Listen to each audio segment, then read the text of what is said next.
Hello everyone, मेरा नाम है प्रीक्षित और मैं आपको पढ़ा रही हूँ बेसिक मैथमेटिक्स। तो चलिए शुरू करते हैं हमारा नेक्स्ट लेक्चर। तो आज इस लेक्चर में हम करने वाले हैं नेक्स्ट टॉपिक, बिल्कुल नया टॉपिक है।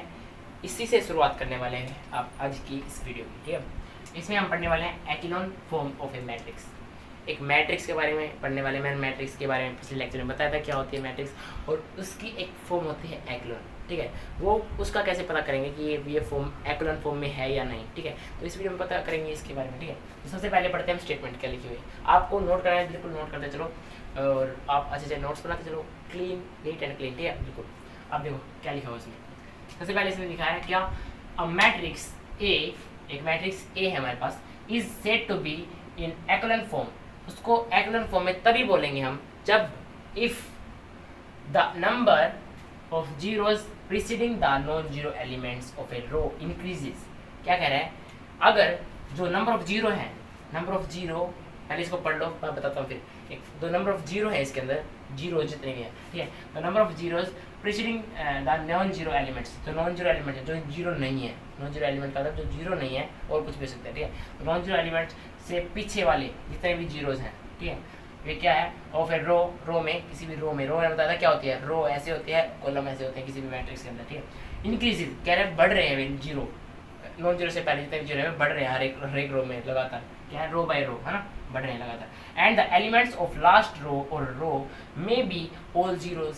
इसका मतलब क्या है कि जो लास्ट रो है हमारी, ये first row, second row, third row, last वाली जो रो है ये जीरो भी हो सकती है, ठीक है, नहीं भी हो सकती है, हो भी सकती है। तो ये हमारा है स्टेटमेंट। अब मैं बताता हूँ क्या होता है एक्लोन फॉर्म। देखो एग्जांपल से समझते हैं अच्छे से। मैंने बताया था कि ये हमारी एक मैट्रिक्स होती है, ऐसे ये बॉक्स होता है बिल्कुल, ठीक है, ब्रैकेट की तरह। इसके अंदर ये हमारी 3x3 की मैट्रिक्स है, क्योंकि 3 ही रोज है इसके अंदर। देखो 1 2 3, 3 लाइन में लिखा हुआ है। अब 3 लाइन में ऐसे लिखा हुआ है 1 2 और 3, ठीक है। तो 3 रोज हो गई और 3 ही कॉलम हो गए, तो इसको हम क्या बोल देंगे, 3x3 की जो है मैट्रिक्स है, ठीक है। समझ में आया तक। इसको देख कितने क्रॉस कितने की है, लिख रहे हैं 1 2 3, 3 रोज हैं, रोज को पहले लिखते हैं हम, तो 3 रोज लिख दिया हमने, ठीक है। और कितने कॉलम की है, 1 2 3 4, 4 कॉलम के, 3x4 की मैट्रिक्स हो गई है, ठीक है। समझ में आया। अब ये देखो, ये कितने 1 2 3 4 5 आ गया यहाँ पे, 5 तो रोज होगी इसके अंदर। क्रॉस कितने क्रॉस तक ये है मैट्रिक्स ही। अब ये कॉलम देखो 1 2 3 4, तो ये 5x4 की मैट्रिक्स है, ठीक है। ये तो पता चल गया हमें कितने क्रॉस कितने की मैट्रिक्स है ये। अभी नेक्स्ट देखो, इस फर्स्ट रो में क्या लिखा हुआ है, -3, एक नॉन जीरो है, नॉन जीरो एलिमेंट है ना -3, जो कि जीरो नहीं है। ये जीरो एक जीरो एलिमेंट हो गया, ठीक है। तो ये नॉन जीरो है, ये जीरो है, ये नॉन जीरो है। अब देखो यहाँ पे देखो जीरो आ गया और यहाँ पे नॉन जीरो है, अब यहाँ पे जीरो जीरो नॉन जीरो, ठीक है। अब ये देखो इसने क्या बोला था कि जो जीरो है वो नॉन जीरो से पहले, ठीक है, हर एक रो में बढ़ती जा रही है। देखो ये इस रो में एक जीरो है, ठीक है, दूसरी रो में इससे ज़्यादा होनी चाहिए, बढ़नी चाहिए, हर एक रो में बढ़नी चाहिए, ऐसे होना चाहिए। मतलब कहने का मतलब ये है कि हर एक रो में बढ़ने का मतलब ये है कि मैट्रिक्स के अंदर कुछ ऐसा दिखनी चाहिए।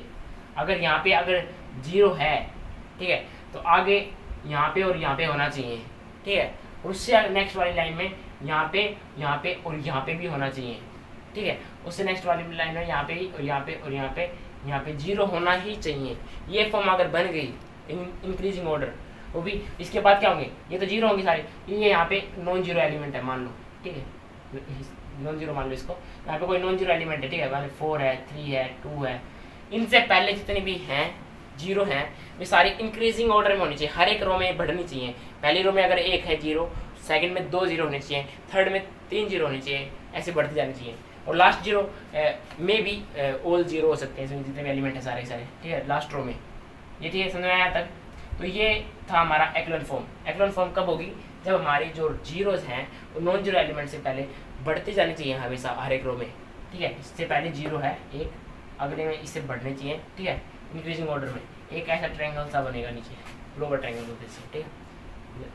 इसको तो हम अपर ट्रायंगल बोलेंगे क्योंकि जितने भी नॉन जीरो वैल्यू है वो सारी के ऊपर है, इसलिए। अब फिलहाल देखो ये हमारे क्या है, all are all echelon form, echelon matrix है सारी सब। कैसे, क्योंकि यहाँ पे जीरो है, नेक्स्ट में देखो बढ़ रही है जीरो, बिल्कुल बढ़ रही है, नेक्स्ट रो में बढ़ रही है ना जीरो, यहाँ पे 1 जीरो थी, यहाँ पे 2 जीरो हो गई, समझ में। अब इसमें देखो, इसमें 2 जीरो थी स्टार्टिंग में, नेक्स्ट में क्या हो गई 1 2 3 4, जरूरी नहीं है कि एक ही बढ़े, चार तीन चार भी बढ़ सकते हैं। जीरो जीरो कितनी बढ़ सकती है, बढ़नी चाहिए। अगर बढ़ी नहीं ना यहाँ पे तो फिर नहीं बोल सकते हम इसको एक्लोन फॉर्म, ठीक है। इसमें देखो यहाँ पे एक जीरो थी, यहाँ पे नेक्स्ट में क्या हो गई, 3 जीरो हो गई, उससे नेक्स्ट में 4 जीरो हो गई, और उससे नेक्स्ट में भी 4 जीरो है। 4 ही होगी क्योंकि है ही नहीं इससे आगे तो हमारी जो ये रो आगे कॉलम ही नहीं है ना। तो ये दोनों जीरो होगी, इसका मतलब इसको लिखने की जरूरत नहीं दोनों को, क्योंकि पूरी रो अगर कोई जीरो हो जाए उसको लिखने की जरूरत नहीं होती, ठीक है। लिखो चाहे ना लिखो उसको। अब देखो नेक्स्ट, ये समझ में आया कि एक्लोन फॉर्म क्या होती है, ठीक है। अब देखो नेक्स्ट, नोट बना लो एक, ठीक है। तो फर्स्ट पॉइंट लिखो, the rank of the matrix in echelon form is equal to the number of non zero rows of the matrix. अब रैंक क्या होती है, रैंक भी एक टॉपिक अच्छे से डिस्कस करेंगे हम आगे, बट फिलहाल मैं बताता हूँ नॉर्मल सा कि रैंक कैसे निकालते हैं, कैसे फाइंड करते हैं किसी भी मैट्रिक्स की रैंक को। अगर यहाँ पे एक्लोन के फॉर्म की बात हो रही है तो एक्लोन फॉर्म में रैंक निकालना बहुत ही आसान है, क्योंकि अगर हम किसी भी मैट्रिक्स को एक्लोन फॉर्म में कन्वर्ट कर देंगे तो उसकी रैंक निकालना बहुत ही आसान हो जाता है, ठीक है।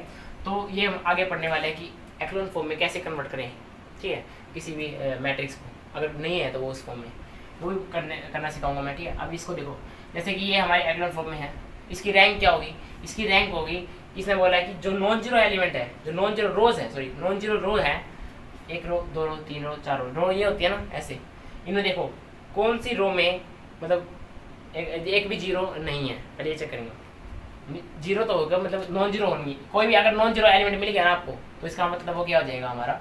अगर देखो जैसे इसमें है, इसमें ये है नॉन जीरो, है ना, कितने हैं नॉन जीरो, एक भी मिल गया नॉन जीरो, इसका मतलब क्या होगा, वो हम इंक्लूड कर देंगे उसमें, ठीक है, कि ये एक रो होगी हमारी, जैसे कि हम रैंक निकालते हैं इस टाइप। अब देखो इसमें चेक करो, पहले इसमें है नॉन जीरो एलिमेंट, पहली रो में है ना, सेकंड रो में भी है इसमें नॉन जीरो एलिमेंट, थर्ड में भी है, फोर्थ में नॉन जीरो एलिमेंट है ही नहीं, सारे सारे जीरो हैं। इसका मतलब और फिफ्थ में भी जीरो है सारे सारे, इसका मतलब इसकी रैंक कितनी होगी, 3 रो के अंदर ही मिले हमें नॉन जीरो एलिमेंट, है ना।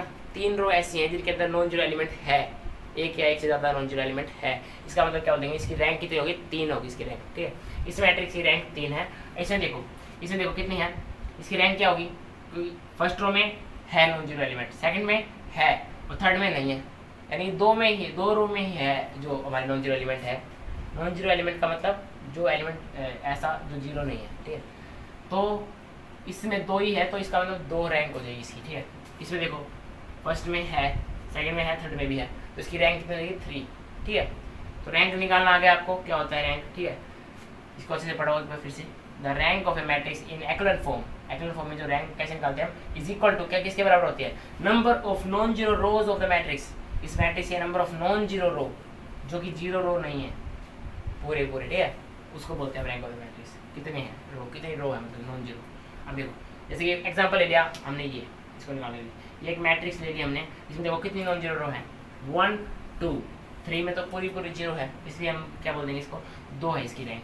Clearly the matrix A in echelon form, the number of non zero rows in echelon form is equal to 2 आ गया ना, क्योंकि 2 ही है नॉन जीरो रो, तीसरी तो जीरो रो है, इसलिए हम बोल देंगे इसकी रैंक क्या आ गई, रैंक आ गई इसकी हमारी 2। इसको ये बिल्कुल इजी टॉपिक था, ठीक है, ये मैंने अच्छे से इसलिए इसमें ज़्यादा टाइम दिया है, क्योंकि अगर किसी को नहीं पता इसके बारे में बिल्कुल भी तो वो समझ सकते हैं। अगर आपको पहले से पता है तो आप इसको 2x स्पीड में देख सकते हैं, कोई दिक्कत नहीं है, आप इसको स्किप भी कर सकते हैं, ठीक है। तो इस वीडियो में इस पहले इसको नोट करो, आगे कराता हूँ मैं थोड़ा सा। तो हमारा नेक्स्ट है, ठीक है, इसको नोट भी कर लो अभी, अगर आप पोज करके कर सकते हो, ठीक है। इसमें देखो नोट है, सेकंड नोट, इसमें क्या करना है, इसमें दिया हुआ है हमने मान लिया एग्जांपल, इसमें नोट कर लो इसको। इसमें क्या है, a11 x plus a12 y plus a13 z equals to b1, ठीक है। इस नेक्स्ट क्या है, a21 x plus a22 y plus a23 z equals to b2 और a31 x plus a32 y plus a33 z equals to b3। ये हमारी 3 equations हैं। अगर क्वेश्चन इस तरह से दिया रखा है, अगर क्वेश्चन इस तरह से दिया हुआ है तो हम उसको मैट्रिक्स की फॉर्म में कैसे कन्वर्ट कर सकते हैं, या फिर ऑगमेंटेड मैट्रिक्स की फॉर्म में कैसे कन्वर्ट कर सकते हैं। ऑगमेंटेड मैट्रिक्स का मतलब होता है, जैसे कि अभी बताता हूँ मैं इसका, फिलहाल इसको देखो, पहले इससे मैट्रिक्स कैसे बनाएंगे, उसको ऑगमेंटेड मैट्रिक्स 2 जैसे कि नंबर है लास्ट वाले हैं, इनका कम्बिनेशन कर देंगे हम, 2 रूट से ऐसे कर रखा है, ठीक है, इसको बोलते हैं ऑगमेंटेड मैट्रिक्स। अब देखो तो given system of 3 non homogeneous linear equations in 3 unknowns x y z, ठीक है। नॉन होमोजेनियस लीनियर इक्वेशन का क्या मतलब होता है, जिसमें यहाँ पे कुछ ना कुछ वैल्यू हो, जो इक्वेशन ये दे रखी है इसके बराबर में कुछ ना कुछ वैल्यू हो, जीरो ना हो, ठीक है। और अगर ये सारे जीरो हैं, यहाँ पे B1 B2 B3 की जगह 0 0 0 है, तो इसको क्या बोलते हैं हम, ये होमोजेनियस इक्वेशन होती है, ठीक है। अब देखो, तो ये 3 नॉन होमोजेनियस इक्वेशन है, ठीक है। और ये अननोन है, ये क्या एक्स वाई जेड क्या हमारे, ये अननोन है, ठीक है। अननोन वेरिएबल हमारे पास ये एक्स वाई जेड, हमें नहीं पता इसके बारे में। अब देखो, now right the single matrix equations. कैसे लिखेंगे हम एक मैट्रिक्स इक्वेशन सिंगल, ये होती है हमारी सिंगल मैट्रिक्स इक्वेशन, ठीक है। इसको देख लो, इसी से बनता है सब कुछ। ये हमारी इक्वेशंस है नॉन होमोजेनियस के लिए, ठीक है।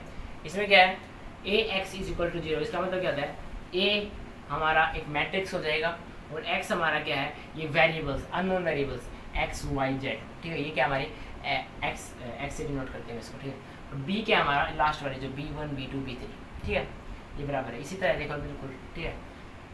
अब देखो क्या करेंगे, ए हमारी मैट्रिक्स है, यहाँ से उठाओ A11 A12 A13 A21 A22 A23 A31 A32 A23 A33, जो ए जितनी भी है हमारे, जो मल्टीप्लिकेशन हो रखा है स्केलर का ना, तो इसको क्या लिखेंगे हम, इसके अंदर लिख लेंगे बिल्कुल मैट्रिक्स के, ठीक है। जहाँ पे A11 था ये उठा लिया हमने, A12 उठा लिया, A13 उठा लिया।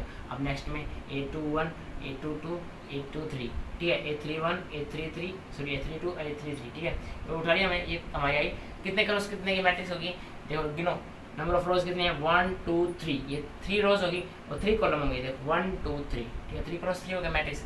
अब देखो ये तो हमारा आ गया ए जो इसके अंदर था। अब एक्स क्या है, एक्स को हमने लिखा, ये बच गया जिसके साथ मल्टीप्लाई हो रहा है, एक्स वाई जेड, ये एक्स वाई जेड, ये एक्स वाई जेड जो दे रखा है। अगर हम इनको दोनों को मल्टीप्लाई कर देना या इनको, जैसे हम मैट्रिक्स को मल्टीप्लाई कैसे करते हैं मैं वो आगे बताऊंगा। मैट्रिक्स इसको फिलहाल देखो, अगर हम इनको मल्टीप्लाई करते हैं दोनों को, तो हमारी ये आ जाएगी इक्वेशन, ठीक है। ऐसे मल्टीप्लाई करने के बाद बताऊँगा कहीं, अगर आपको नहीं पता तो मैं बता दूँगा, ठीक है, फिलहाल जब हमारा टॉपिक आएगा। अब फिलहाल देखो, बी क्या है हमारा, ये वाला बी, ये हमारा ये रहा B1 B2 B3, ये रहा B1 B2 B3, ये 3 क्रॉस 1 है, क्योंकि 1 2 3 3 तो रो है, तो 3 और कॉलम एक ही है 1, इस वजह से समझ में आया तक क्या है हमारा ए एक्स और बी, ठीक है। अभी देखो तो एंड द मैट्रिक्स, ये हमारी ए बाई बी, इसको ए ऑगमेंटेड बी लिख देते हैं। ए ऑगमेंटेड बी क्या होता है हमारा, ठीक है, इसको कैसे लिख सकते हैं, या फिर इसको ऐसे भी बोल दो आप, ठीक है, डॉट में, तो वो ए ऑगमेंटेड बी को शो करने का तरीका है, ठीक है। हम डॉट से भी कर सकते हैं, ठीक है, डबल डॉट से। अब देखो इसमें ये कैसे है, हमारी ये जो ए मैट्रिक्स है इसको हमने यहाँ पे लिख दिया, ठीक है, लिख दिया पूरा पूरा, तो डॉट है इसमें, तो हमने हर एक के साथ dot dot dot dot dot dot, ठीक है। तो इसके साथ ये आ गया हमारा B matrix B1 B2 B3, इसके सामने B1 है, देखो इसके सामने B1 है, इसके साथ B2 है, फिर B3 है, ऐसे B1 B2 B3, ठीक है। तो is called the augmented matrix of the given system of equations. ये क्या होगा हमारा, ये ऑगमेंटेड मैट्रिक्स होगा, एक जो दी हुई जो सिस्टम इक्वेशन है उसका ऑगमेंटेड मैट्रिक्स हुआ है हमारा, ठीक है। ये आज हमने क्या किया है, आज हमने जो किया है सारा का सारा, हमने पहले पढ़ा था एक्लन फॉर्म ऑफ मैट्रिक्स, और अभी पढ़ा है हमने क्या ऑगमेंटेड मैट्रिक्स के बारे में, जो कि हमने एक क्वेश्चन से थोड़ा बहुत समझा है मान के नॉन होमोजेनियस इक्वेशन के साथ कि मैट्रिक्स के कैसे जाने, और रैंक ऑफ द मैट्रिक्स हमने थोड़ा बहुत कंसेप्ट सीखा है। नेक्स्ट वीडियो में हम करेंगे वर्किंग इसके बारे में कि कैसे क्या होता है, ठीक है। तो अच्छे से हम इसके ऊपर बहुत सारे क्वेश्चन करने वाले हैं, और मैं वीडियो लगातार डालता रहूँगा, ठीक है, ऐसे ही चलते रहेंगे। अभी फिलहाल मेरी कई दिनों से तबीयत ख़राब चल रही थी, इसलिए मैं वीडियो नहीं डाल पा रहा था, बट अभी हम कंटिन्यू रहेंगे। कुछ टाइम हो सकता है, बट सब कुछ सही है। तो मिलते हैं हमारे नेक्स्ट वीडियो में, तब तक के लिए बाय बाय दोस्तों।